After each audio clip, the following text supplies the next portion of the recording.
Hey, what's up, guys? So this week on the show, I am doing a solo show. John's not here with me, so it's just me, and I'm a little nervous, but we're gonna get a good show in, and I hope you stay with me throughout the end because I've got some really cool little tips and little things. What we decided to do today, we're at our latest build, and this particular build is like the experimental build where we've had your input and we've had other people's input. And so if you remember, we were getting square footage and like the ideal square footage and things like that. And so this is where we put it into play. It's a play on a modern house, a modern American house. And so we're just going to look at a few little things, and I'm going to talk about a few little things the choices that we made, and some of those choices are based on your input. So let's go and see. You're listening to the House Guy and Home Girl podcast, a podcast about real estate and real life. As realtors, home builders, and real estate investors, John and Kim keep it real. Former teachers turned real estate professionals, they have a heart for helping others. Join them each week as they discuss all things home. And now, here's your hosts, John and Kim. So remember when I said we're almost finished with this house? Well, we're almost finished, and I still need your input, okay? We are in the process of putting up backsplash, and it will be put up very soon. And so I have a couple of choices. Now, notice this kitchen. This kitchen is kind of off to itself. It's still a work in progress. I've got a lot of stuff going on, but it's a white on white kitchen, a white quartz countertop kitchen, predominantly white with a little bit of flaking or whatnot, like gray design. And then I'm gonna do a white backsplash. I just think that's a classic look, a white on white. I don't like the backsplash to ever really get too busy. I could, however, do a busier backsplash because the cabinets are white and the countertops are white, but I just love that classic look because you can dress up a white on white with your Christmas decor. I mean, it just makes everything pop. You can throw in some rugs, little pumpkins. I mean, the design options are endless, and that white backsplash really makes it pop. So anyways, I want you to help me decide. So we've got these under cabinet lights under here, and so I've turned those on so you can get a better view of it. But my first option is this gray here.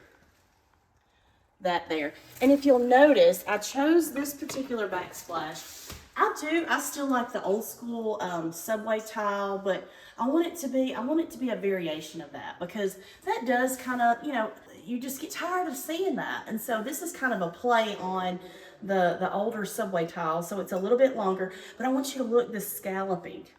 So I chose a design that's going to really hit those lights. And if you notice here, you see how shiny it is. And really, there's so much dust on this, like from sheetrock and all that's going on in the house, but it still looks so clean. So imagine that, you're cooking and cleaning and all that, and you may not get around to dusting this all the time, but it still looks so clean. So this is my first choice. This is like an off gray, okay? Like it's got just a little bit of color in there. So that's number one. Choice number two is the white version of that. Same scalloping. It's still going to catch the light the same way. It may help you to look at it like this. Okay, just straight on. I really like that. The next one is this one here. And it does pick up the light as well. Same rectangular design. But it's got like some... You'll notice the edging there. There's just a little bit wavy, I guess. I don't know. That's going to be cool when you grout it. So that's choice number 3. And then I've got 2 more choices. My second to last choice are these really, they're a little bit larger. And I know people are saying, no, not that for sure. But y'all, I have some backsplash in my house that I use that's like 3 times this size, and I love it, and you can't get it anymore. So this will give you more of the surface look, and you're not going to use as much grout. It picks up the light as well, but it doesn't have as much scallop. And then the last one, this design here, and you can either do, I think they call this arabesque. You can do it flat. Now I would do it vertical, okay? And I do like this particular design. You can see it with the under cabinet lighting. I like that design, but I feel like it can get dated very quickly. And backsplash is not something you really want to change because you have to get into redoing sheetrock and all that jazz. You don't, that becomes a mess. So I kind of want to stay away from something that may date it. This is still a classical look though, and it's really nice. And I've seen it done many times. A lot of people still use this and it looks fantastic. Very clean look. And it gives it some depth, and it's just interesting. So here we go. Gray, choice 1. Choice 2, white, but I'm going to say white scallops. 3, these are a pretty standard white. And then 4 is the bigger selection of that, and it's shiny. And then choice 5 is the arabesque design. All right, so let me know in the comments. We're fixing to backsplash, and so go ahead and get your input in, and so and just tell me which one you like. Just be completely honest. So when we were building this house, we knew we wanted to put an accent wall somewhere, and generally people put it in a foyer area or a master bedroom or places like that. This is the dining room here. It can also dub as an office. We chose to do this accent wall here, and when I say accent wall, we just had our trim guy to go ahead and lay out some squares. Now there's so many variations of this that you can do. I've seen recently I saw somebody do some diamond designs, and that was really cool because the front door was kind of a diamond, had a diamond design on it, so they just carried that design throughout the house.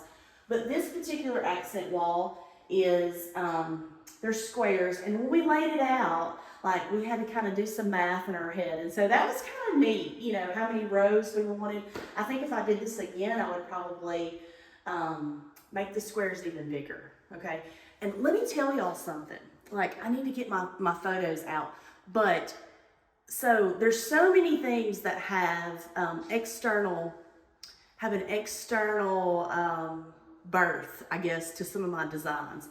This particular wall, y'all, I was watching an ad on Facebook, and it was like some kind of, like these girls were putting on their jeans, like it was a jeans ad, and I'm like, that's my wall, that's my wall. Okay, pause and let me get the picture. All right, real quick, so if you can kind of zoom in here, this is my muse for this wall, okay? So I was searching, I was just kind of on Facebook, and I saw, you know, these girls, but I was looking in the background and I saw this cute accent wall, and that's my muse for this wall.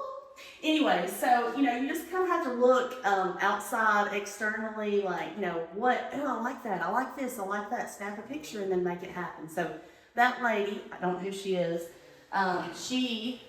single-handedly responsible for the design here. Now, as far as color goes, I went back and forth on what color I needed. I did some research. I ultimately went with the color Hell Navy, this color here, Hell Navy. Yep. I went back and forth between, Sherwin-Williams makes a really cool a green color called Waterloo. You should check that color out too. But this is a Benjamin Moore color, Hell Navy. And I envisioned this room before we painted it or anything.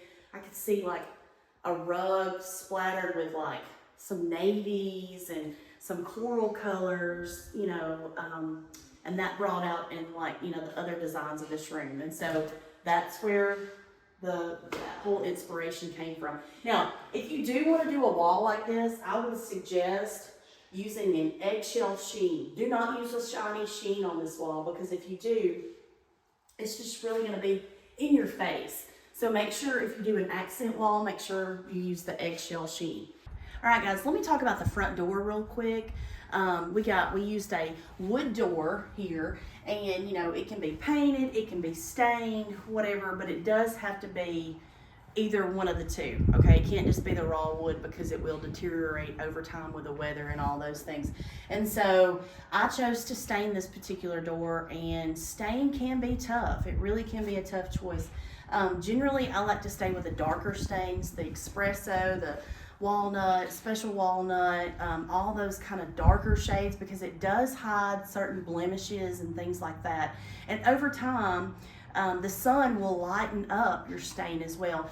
And generally, you should really restain, I think, like once every 3 years. And some people may say that you need to restain and poly your door once every year. So this particular door, we chose to go with a lighter stain.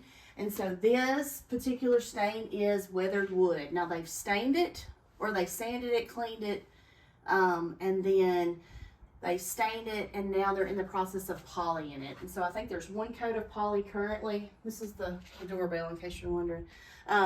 One coat of poly on it right now, but I love this. And then I think they actually overlaid it with a stain called Habitat, which matches the stain on the inside to kind of give it that hue, that hint of the stain that's on the inside of the house. So anyways, good luck if you're staining a front door. Do your research, but definitely you either have to paint or stain it, and always poly it. Also, real quick, if it is a metal door, you will need to use a gel stain to really coat and protect and seal that door. All right, let's talk about the landscape. And so it was time for landscape about 2 weeks ago, and we have a team of landscapers that come in and they do all the dirt work on the outside, leveling out everything. And it's very important to, when you do the dirt work, you want to get the water off of the house. So if you look this way, down through here, you can tell that the ground does slope, and it slopes away from the house. And so that dirt work has to be done, and it has to be done all the way around the house. So once you get the dirt work done, then you lay the sod. And yes, my sod is, it's quite dry because it needs to rain. And then I've been watering it just feverishly, just all the time, like trying to get it, because you really want to saturate the ground when you do lay sod. Got that down, and now it's time for landscape. And so I went to a local nursery here and picked out some plants real quick, just to highlight some of the things. Now, landscape for a new build is totally different than landscape, like adding flowers to an existing flower bed.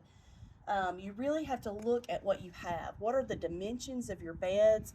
What are the window placements, the eaves of the house, the corner? You want to highlight all those things. And so if you'll notice here, I love this particular plant here. I went with a baby gem. They're not going to get too big, but they're going to like fill the space. You know what I mean? And so I think you have to trim it like once or twice a year. And then I looked at my window spacing and I said, you know what? I don't want too much. All right, here's a tip for you. So when you're picking out plants, the plants are way smaller than they're going to be. Okay, just think about a little baby. You know, babies are tiny. They come out, they're super tiny, and then they grow up one day and they're like my 17-year-old 6'2" son, you know? And so these little winter gem boxwoods, they're going to grow. And so when you're placing them, really look at the little label that comes with it. If they need to be 3 foot, they need to have 6 foot in between, make sure you follow the recommendations on that. So I placed these 3 based on the window, and then the eave in the corner I chose, this is like a little dwarf Natchez crepe myrtle, and so it's white, y'all, because I wanted to pull out the white mortar that we have on the house. And also this bed here, sorry, this is a construction site, so something's always going on. So with these plants here, this is a large bed, and basically I drew it out first and then took it section by section. And so you want to get 3 to 5 plants of the same kind, or 1, just an odd number. Okay, so basically we continued the baby boxwood winter gems back on the back. Then I put 1 wow factor plant. I have my white here, my white wedding hydrangea. I love this, y'all. Look at this. And then in the fall, they bloom out like a pinkish color. And then I have my 3 angel white azaleas, all like in a little arch. I took these driftwood roses. Now there are 2 of those because it kind of sets out on the end. But they'll kind of bush out and drift with white, and they'll cascade with white flowers. And then I have these little dianthus that's white as well. So, anyways, everything is white. It's gonna pull out the border here. If you'll look right here, I chose these little sky pencil holly things. They don't get ginormous. But they really accent the eaves and stuff, the corners of the home. And then I've got the downlight that lightens this up at night. These are really fun to like decorate for Christmas and things like that. Then I've sprinkled some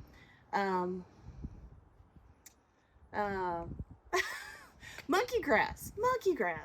Who doesn't love a little monkey grass? Anyways, I sprinkled a little monkey grass, and the monkey grass now that's being made and propagated and all that, it's totally different than the monkey grass that we grew up with. This particular monkey grass will bloom in the spring and summer, and it'll produce like this really pretty purple stemmed, it's not a flower, but I don't know, it's something really cool. So when you landscape, if you're doing it or you're hiring somebody to do it, make sure you lay all your plants out and then say, is there anything that I can take away? Because these plants grow fast.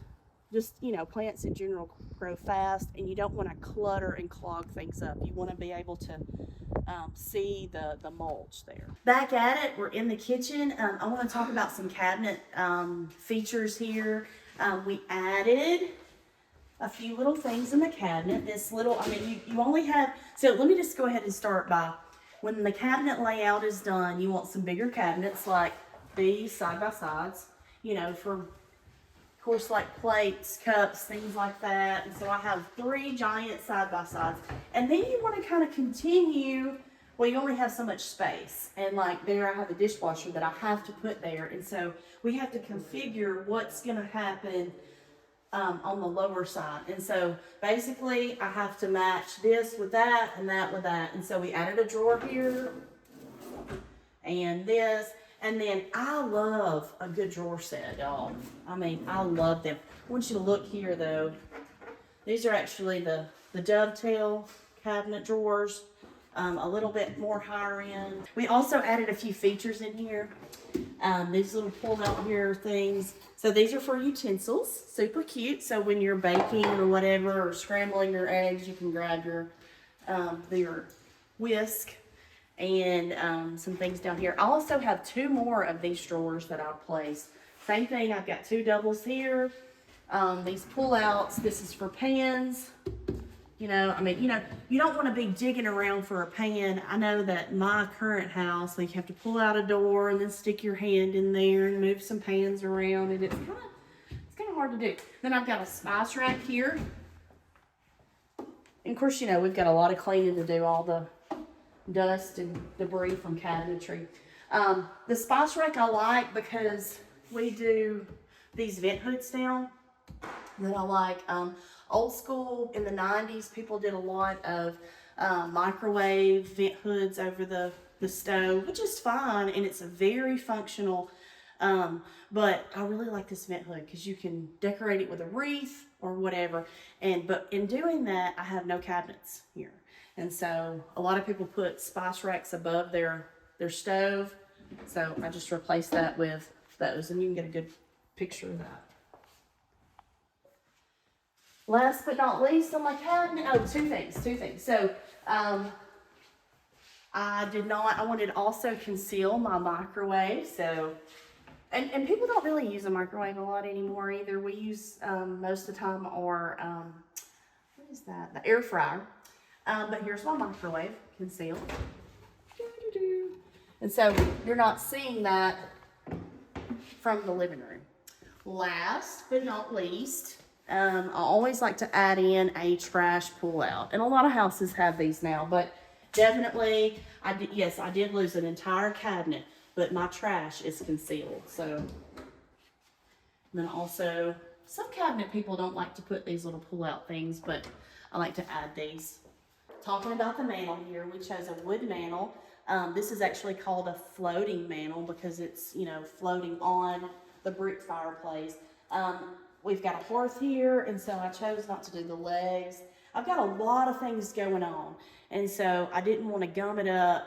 I've still got, these are called pictures. When you picture, you brick in all the windows and all the doors, and then I continued that design on the inside of this fireplace.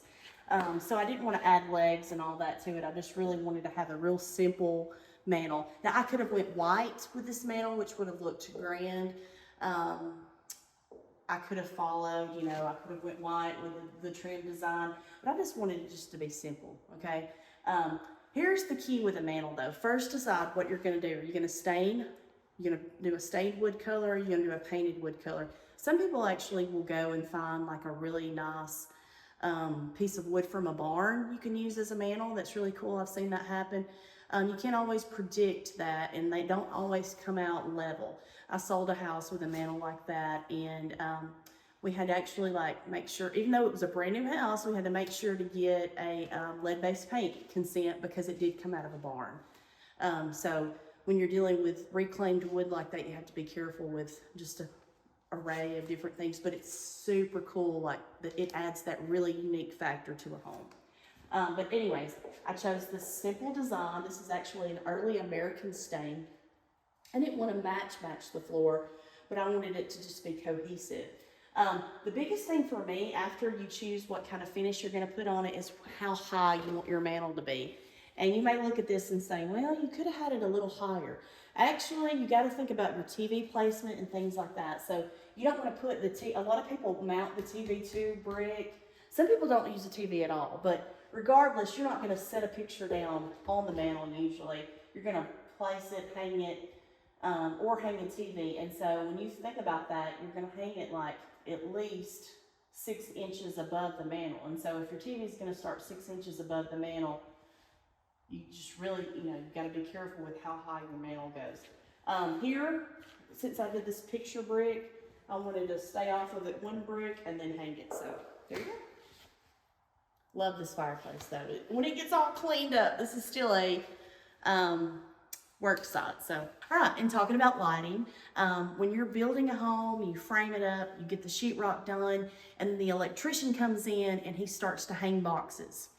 And the electrician that we use, love him. He does a great job. He always has my back, but he will also ask for my input. And I also have to kind of tell him what I want. So when you build a house, you have to know what lights you're going to use for one, and you need to kind of have an idea of the placement. Okay, and the lights that you want, you can go, we used a combination of these can lighting lights here. I love can lights, y'all. Can lights are, they really add to a room and open it up. You can also use disc lights. We use disc lights. You want to come in here on this side? We use disc lights usually only for a closet. Some people actually use disc lights in an unconcealed area of the house. And what I mean by that, without, a closet door hiding it. To me, they look a little cheaper. I like to stick with can lights. You got to do a combination of disc, cans, and the price point goes up. A can light is more than a disc light. You got to know what kind of hanging light you're going to have. And I chose a really big fan because I want to cool a large space. Also, you got to know if you're going to put a light kit on the fan, if the fan's not going to have a light kit, because it's very important. You got to know how many switches that you're going to have here. And so one of these switches controls the cans, and one of them controls my fan up there. And so that's actually on a remote right now, turning it on. All right, and then the rest of your hanging lights throughout the house. So what other hanging lights are you going to have, and what the placement is for that particular light? And so I used a breakfast hanging light there. Now, when you're choosing an island, this particular island calls for 2 lights. And so the bigger your island is, actually this is like I forget what they call this, a mitered island, yes. But we just chose the 2, but the bigger your island gets, the more pendants you need, and you got to know that before cabinets and counters and all that's in. So you've got to know that just when you've got sheetrock up, when you're walking through just a bare bone house. Including these under cabinet lights that we put in. I love them. I think this is a must in a kitchen, definitely, because it just, you know, if you're reading a recipe or it just highlights your kitchen. So lastly, I want to talk about flooring real quick. We chose an LVP in here. I think we talked about it on the show and what you prefer throughout. LVP is a very durable type of flooring that's waterproof. And we chose a high meal, which means it's pretty thick flooring. And we chose it's actually a natural hickory is what it is. And it came from Lowe's. But I love this floor. And we went with carpet in the bedrooms upstairs. This LVP is spread out throughout the bedrooms, the master bedroom in the house. We have tile in the master bath, and we also have tile in the guest bathrooms and the laundry. I want to show you the laundry room tile though, because I love it. Okay, just a disclaimer, it's not clean. There's sheetrock dust all over it, but look at this baby. Is it not gorgeous? I love that. I love it. And I love the fact that I went with the white on white on white. And so this is just really open. And this is a very busy floor, but it works. It works. All right, this guest bath, I went with a hexagon type flooring. Also very dirty, needs to be cleaned up. But this is tile. You can use LVP and continue that on. I wouldn't use wood in a bathroom, but I'm old school and I still like my tile, and they make fun tiles now. So I really like this hexagon shaped tile, and I don't know, it turned out really good with the early American stain on this particular cabinet, and it looks really cool. Hey guys, so I hope you've enjoyed that little tutorial on a couple of choices and why we made them, and the research behind them and things like that. Everything, you know, when you look at a new house, there's a rhyme and reason for everything. And basically, if you plan accordingly, you can have your dream home. Thank you guys for tuning in, and we'll see you next week, hopefully with my partner that I've missed so sorely this week, but we'll see you next week. Thanks for listening to the House Guy and Home Girl podcast, your #1 source for all things home. Be sure to subscribe to the podcast and check out our YouTube page for video content from the show.